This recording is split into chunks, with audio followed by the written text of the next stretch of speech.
Bom dia, irmãos. Bom dia. Meus irmãos, nós estamos finalizando hoje a nossa série. Vocês sabem disso, né? Mas hoje é o último dia da nossa série. Durante 2 meses, nós vimos o que de fato, ou o que verdadeiramente é ser feliz, não segundo o conceito desse tempo ou o conceito desse mundo, o conceito do aqui e do agora, mas o conceito de felicidade segundo o próprio Jesus Cristo. Percebemos que a verdadeira felicidade, ela vai em contramão, ela vai na contramão daquilo que se prega hoje no nosso tempo do que é felicidade. Aliás, aprendemos que nem somos deste mundo, né? Eu sempre disse que nós somos ETs. ET é quem é um extraterrestre, né?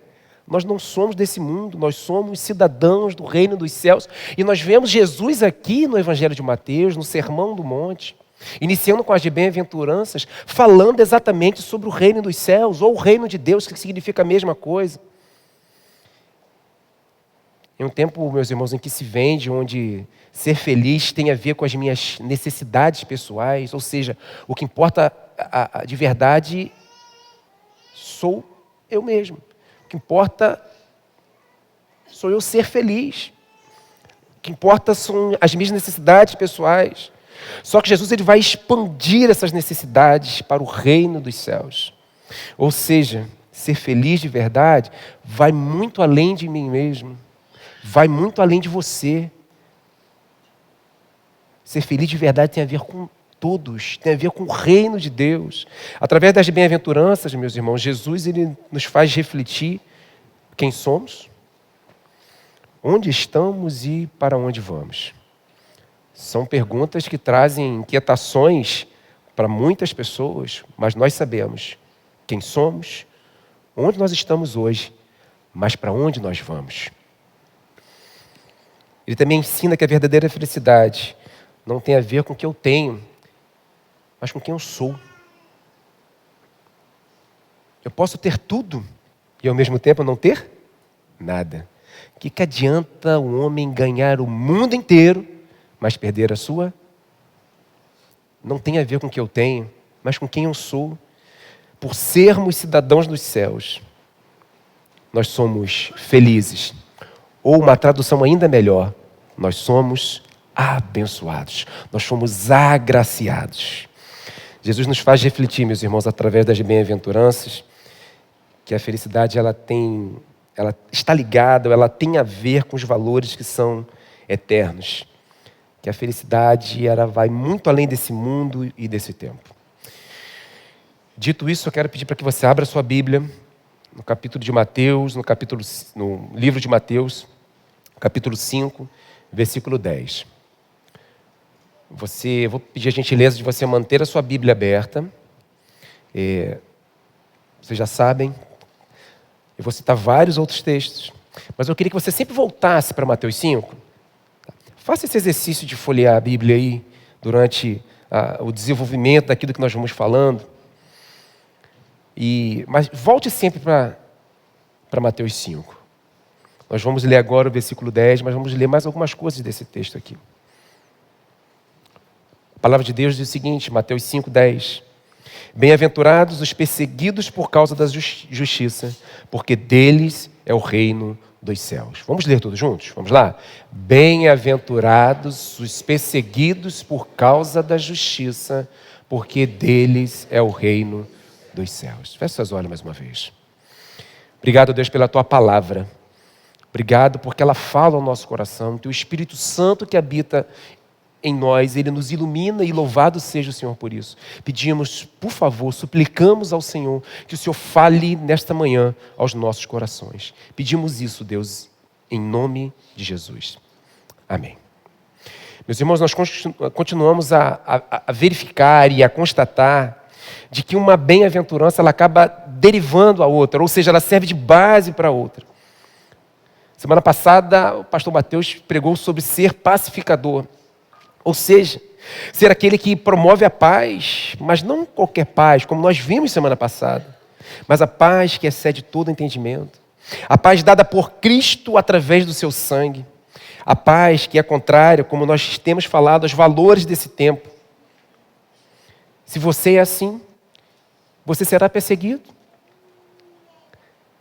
Você será perseguido porque Jesus era um pacificador.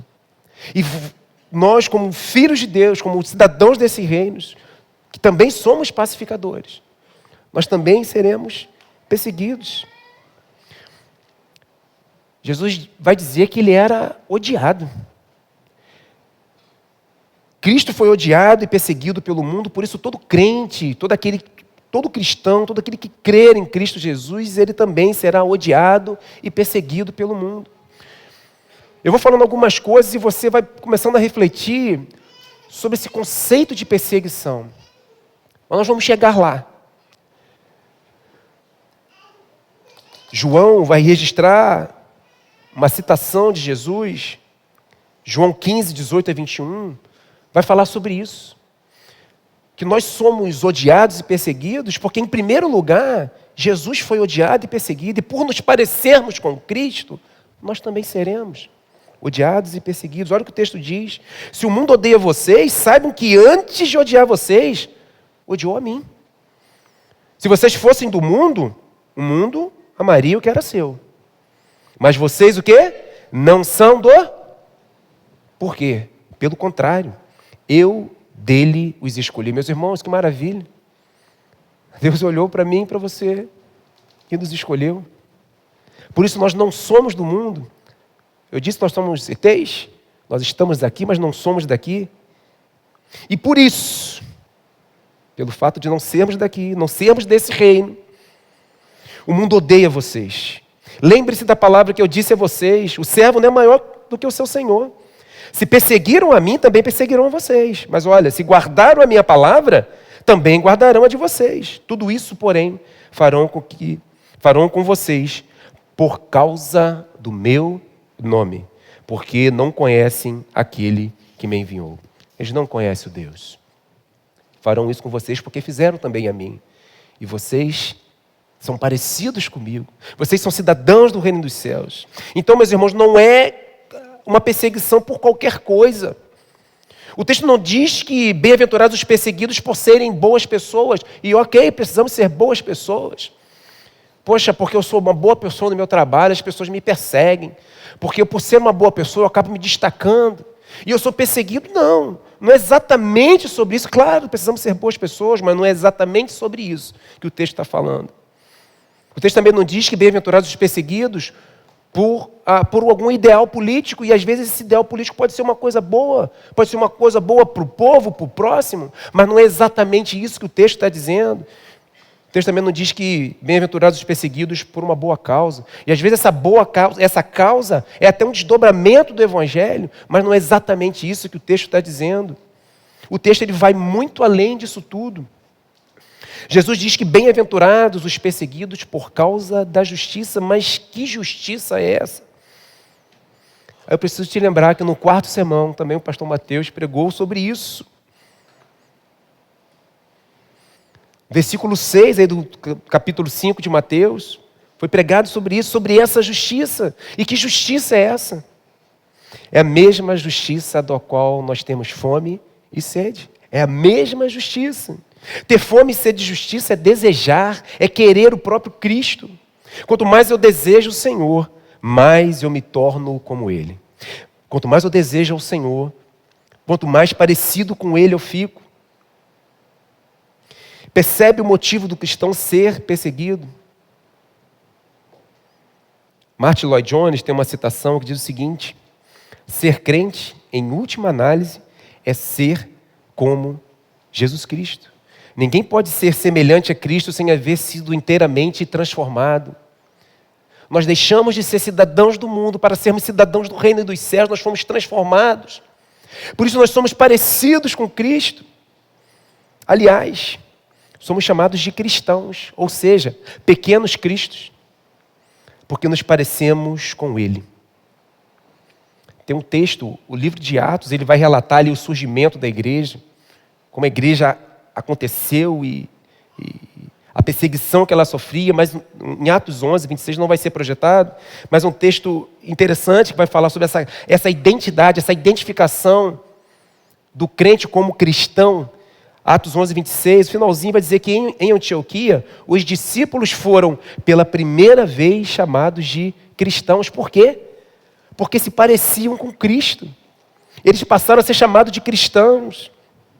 Esses mesmos discípulos, meus irmãos, que o texto cita, por se parecerem com Cristo, por fazerem as mesmas coisas que Cristo fez, por darem continuidade à obra que Ele começou, foram tremendamente perseguidos, torturados e muitos até mortos por causa do Evangelho, por se parecerem com Cristo.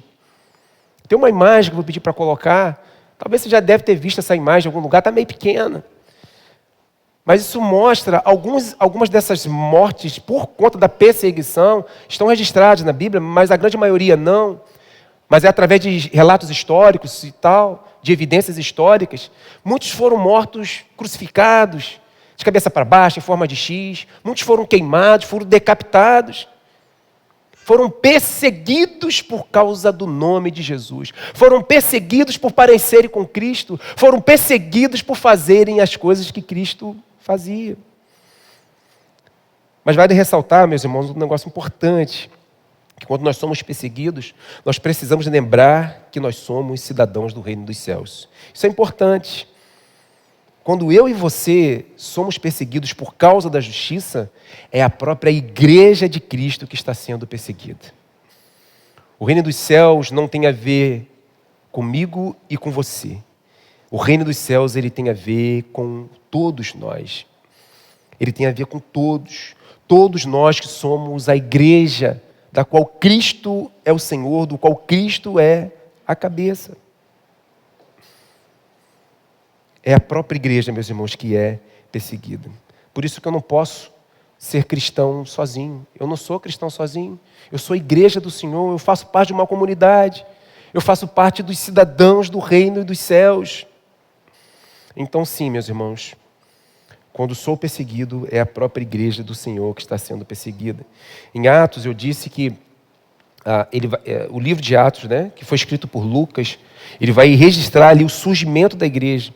E é interessante que quanto mais a igreja era perseguida, mais a igreja crescia. E como vemos ali no livro de Atos, a igreja ser perseguida. O reverendo Hernandes Dias Lopes, citando um pregador, ele vai dizer que uma pessoa chegou para esse pregador e vai dizer, então, quanto mais a igreja for perseguida, ela vai ser fiel? Ele falou, não. Quanto mais a igreja for fiel, ela vai ser perseguida. Em Atos, por exemplo, no capítulo 12, versículo 1, olha o que diz com relação à perseguição, com relação à igreja. Por aquele tempo, o rei Herodes mandou prender alguns da igreja para os maltratar. A igreja era perseguida. Mas talvez, meus irmãos, você não se identifique, você não identifique uma perseguição na sua vida, uma perseguição física na sua vida. Talvez pense que como cristão a sua vida é tranquila. Afinal de contas, ninguém manda te matar, né? Ninguém manda cortar tua cabeça, ninguém vai te jogar numa fogueira. E pode ser que você pense assim, olhando para a vida dos discípulos, ali, os cristãos ali do primeiro século. Ou talvez você pense assim, porque você olha que ainda hoje, pessoas podem ser torturadas, podem ser mortas por causa do nome de Jesus em outros lugares. Essa não é a nossa realidade aqui, é verdade. Essa não é a nossa realidade hoje aqui, mas, meus irmãos, não se engane. Não se engane, porque Paulo vai dizer para Timóteo o seguinte: todos os que querem viver piedosamente em Cristo Jesus serão perseguidos. Paulo não está dizendo para Timóteo assim, todos que querem viver piedosamente serão perseguidos. Não é isso que Paulo está dizendo aqui para Timóteo. Paulo está dizendo que todos que querem viver piedosamente em Cristo serão perseguidos. Por isso, se parecer com Ele, se estamos em Cristo, meus irmãos, seremos perseguidos. Não existe a possibilidade de sermos cristãos e não sermos perseguidos. Então, se não sofremos uma perseguição física, quando somos perseguidos? Você já parou para refletir sobre isso? Se associarmos a perseguição com algo físico, a gente pode pensar, poxa, quando que eu sou perseguido? Se todo cristão vai ser perseguido, mas nunca ninguém tentou me matar por eu ser cristão. Pensando na nossa realidade aqui. Meus irmãos, quando nós somos perseguidos, quando não nos dobramos aos valores que regem este mundo. Isso me fez lembrar de Daniel, quando ele foi para a cova dos leões. Pessoas com inveja de Daniel. Quero lembrar que Daniel era judeu, levado cativo para a Babilônia. Ele estava ali. E Daniel, nessa altura do campeonato aqui, ali no capítulo 6, ele tinha uma posição de destaque, mesmo sendo em um reino diferente do dele. E algumas pessoas com inveja dele queriam pegar ele de qualquer maneira e não conseguiam, porque ele era justo, ele era reto. E aí inventaram uma lei e colocaram para o rei assinar, e o rei assinou essa lei. Que ninguém podia fazer oração ou uma adoração a qualquer outro Deus, se não fosse o próprio rei. E Daniel, diante daquela realidade, ele não se dobra diante disso, como de costume. Ele vai para sua casa, na sua janela, que dava em direção a Jerusalém, e ele faz a sua oração ao seu Deus e não ao rei. Ele não se dobra aos valores do seu tempo. O que acontece? Jogado na cova dos leões. O final da história você já sabe. Ele ficou alisando ali a barba do leão. Deus o livrou ali. Mas a questão não é essa. A questão é que ele não se dobra. Ele não se dobrou à cultura, aos valores ali. Nós sofremos perseguições, meus irmãos, quando vamos numa direção contrária a uma cultura dominante, impregnada pelo pecado. Isso me fez lembrar Paulo ali em Atenas, onde ele chega e identifica imediatamente a idolatria de um povo, um pecado que fazia parte daquela nação, e ele vai em direção contrária à cultura e ao pecado. Quando nós somos, meus irmãos, o único a dizer não, quando todo mundo diz que é tudo normal, tudo tranquilo, quando a gente diz não, quando somos capazes de dizer não, nós vamos ser perseguidos por causa disso. Lembro de Daniel também, assim que foi levado em exílio, foi colocado ali os manjares do rei, onde era normal todo mundo comer, mas ele disse não. É claro que não é fácil. E eu quero afirmar para você que você vai ser perseguido por causa disso. Como cristão, experimente dizer o que você pensa sobre o casamento, por exemplo. Como cristão que somos, diga o que você pensa sobre o casamento, como Deus instituiu o casamento e do que isso trata. Experimente dizer para alguém a importância de, por ser um cristão, se guardar para o outro até o dia do casamento.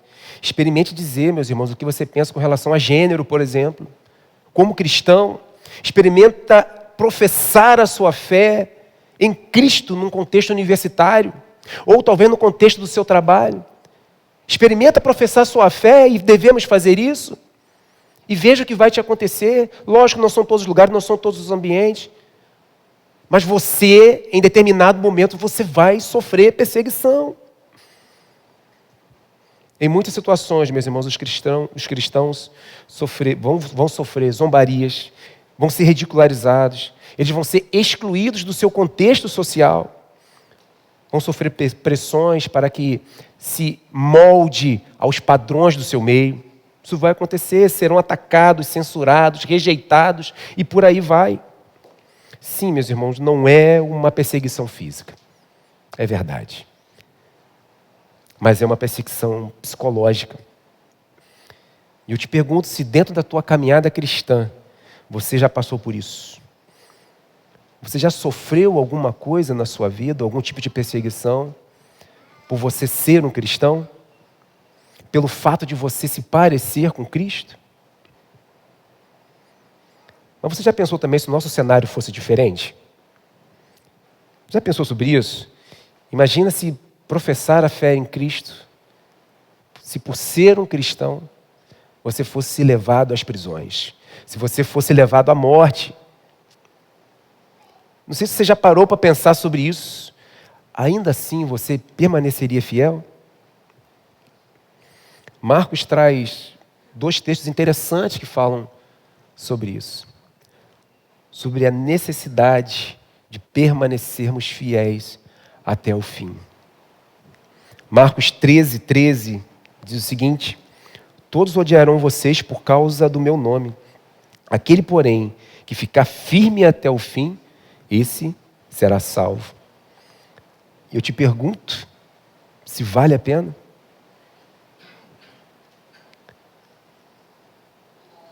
Eu te pergunto se vale a pena. E se morrermos por isso, ainda assim vai valer a pena? Marcos tem um outro texto, Marcos 8,35, diz o seguinte: pois quem quiser salvar a sua vida, a perderá.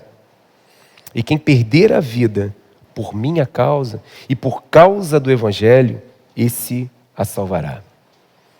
Eu preciso te lembrar que nós vamos sofrer tudo isso apenas por sermos cristãos. E eu não estou falando para nós hoje aqui sobre uma perseguição física, literalmente. Estou falando com uma perseguição psicológica que nos traz muito mal. Mas vale a pena persistirmos até o fim, meus irmãos. Meus irmãos, se pela fé nós cremos em Jesus Cristo, por Ele também nós havemos de sofrer perseguições. E olha que interessante, isso também é uma graça derramada do próprio Deus. Paulo, falando aos cristãos em Filipenses, ele diz o seguinte: porque vocês receberam a graça de sofrer por Cristo, e não somente de crer nele. Meus irmãos, isso me soa contraditório quando a gente olha no primeiro momento. Isso é uma loucura para muitas pessoas. Como assim ser agraciado por sofrer? Mas essa mesma graça, essa graça que nos faz sofrer por causa do nome de Jesus, essa graça que nos faz sofrer por causa do Evangelho, que nos faz sermos perseguidos, é a mesma graça que se mostra salvadora a todo aquele que crê em Cristo. Essa graça que nos faz sofrer por causa do nome de Jesus, nos faz sofrer por causa do Evangelho, é a mesma graça que se mostra salvadora a todo aquele que crer no nome de Jesus. E observa que vale a pena. Custe o que custar, meus irmãos, vale a pena. Perceba, por exemplo, o sentimento dos apóstolos diante da perseguição. Pode ser que em determinada situação da nossa vida, a gente fique cabisbaixo, a gente fique triste por alguma coisa, e acontece. Mas em determinado momento, ali no início, no surgimento da igreja, a gente já disse isso, a igreja, os discípulos, os apóstolos, eles eram tremendamente perseguidos. E eles foram levados ao Sinédrio. Sinédrio, meus irmãos, é uma espécie de corte suprema da lei judaica. Eles foram levados lá exatamente por serem parecidos com Cristo, por fazerem as mesmas coisas que Cristo fez, por darem continuidade à obra que Jesus começou. Olha o que eles vão dizer, Atos 5, 41 e 42. E eles se retiraram do Sinédrio, muito tristes. É isso que está dizendo o texto? Eles se retiraram do Sinédrio muito alegres, por terem sido considerados o quê, meus irmãos? Dignos de sofrer afrontas por esse nome. Meus irmãos, não parece algo normal, não parece que é algo comum. Como alguém pode se sentir alegre por estar sendo perseguido, por estar sendo sofrendo? Mas eu disse que os valores são opostos entre o reino desse tempo e o reino dos céus. Eles se sentiram alegres, privilegiados, por sofrerem por causa do nome de Jesus. O texto não para aí. E todos os dias no templo e de casa em casa, não cessavam de ensinar e de pregar que Jesus é o Cristo. Vamos ler esse texto todos juntos, meus irmãos? Vamos lá? E eles se...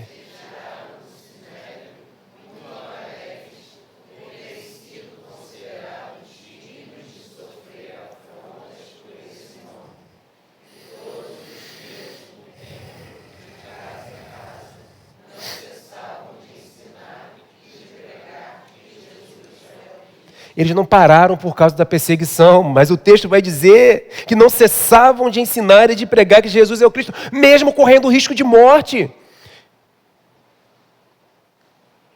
E não era uma morte, tipo, toma um remédio e apagou, não. É o sofrimento antes da morte. Eles não pararam. Meus irmãos, tem uma música do Livres que vai dizer assim: eu não compreendo os teus caminhos, mas eu te darei a minha canção. Doces palavras te darei. Me sustentas em minha dor. E isso me leva para perto de ti, mais perto dos teus caminhos.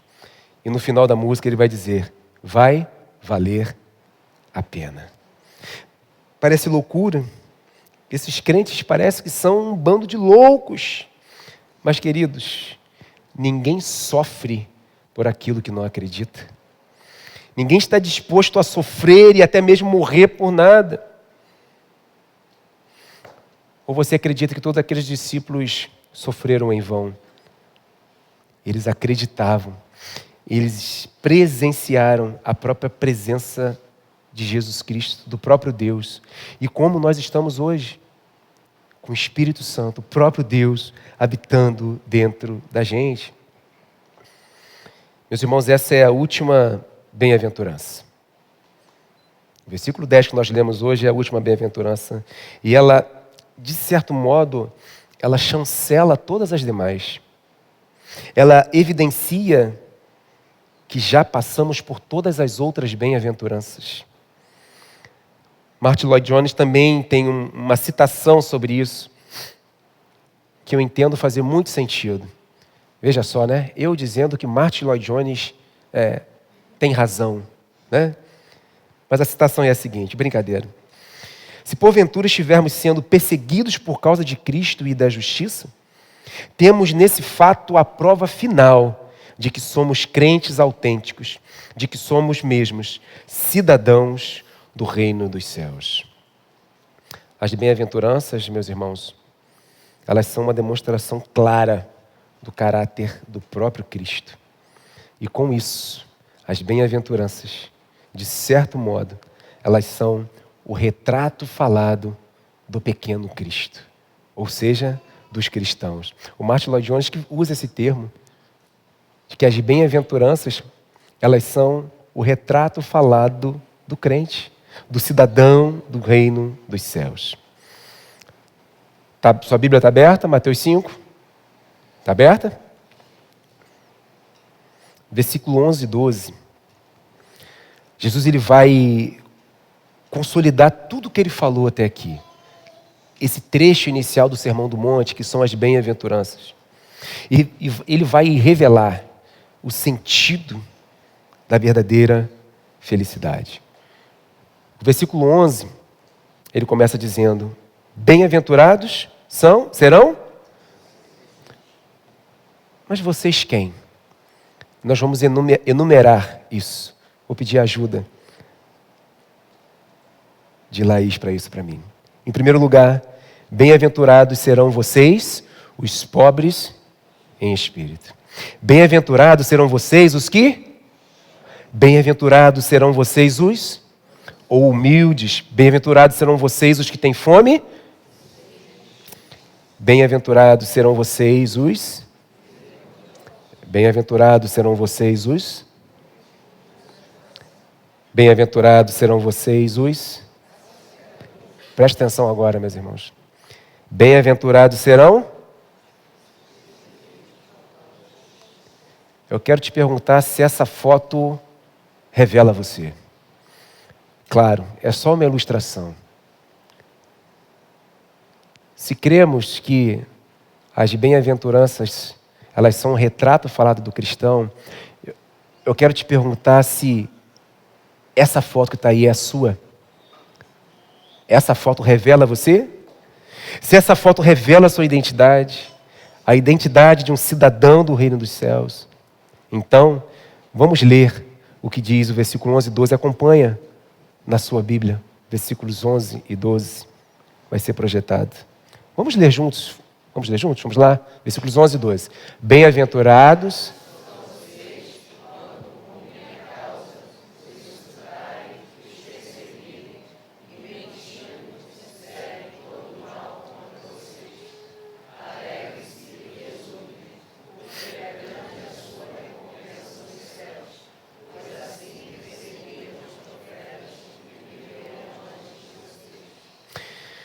Você é um cidadão do reino dos céus? Se sim, meus irmãos, essa promessa é para você. E essa promessa não tem a ver com o que vai acontecer aqui e agora, mas essa promessa é uma promessa eterna. Olha o que diz o versículo 12: alegrem-se, e essa palavra aqui está no maior sentido da palavra. Alegrem-se, regozijem, exultem, porque grande é a sua recompensa nos céus. Agora, queridos, se isso não se aplica a você ainda, você está diante da oportunidade de se render ao Senhor. A gente disse que as bem-aventuranças revelam a identidade do cristão. E pode ser que isso não se aplique para você, mas eu quero dizer que você está diante dessa oportunidade de se render aos pés do Senhor, de desejar ser parecido com Cristo, entregar a sua vida a Ele. Se isso te tocou, ou se durante essa série, ou se durante alguns sermões você tem sido tocado, eu estou à sua disposição para que a gente possa orar junto sobre isso. Mas se você está sentindo algo diferente, não perca a oportunidade de se render ao Senhor. Eu quero concluir. Quero chamar a banda à frente.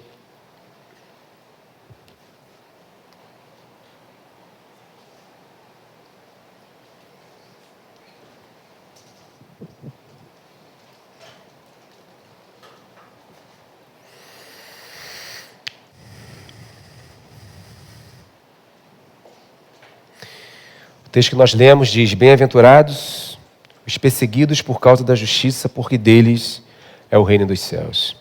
E é interessante, meus irmãos, que ele começa as bem-aventuranças com uma promessa e termina com a mesma promessa. Olha o versículo 3. Bem-aventurados os pobres em espírito, pois deles é o reino dos céus.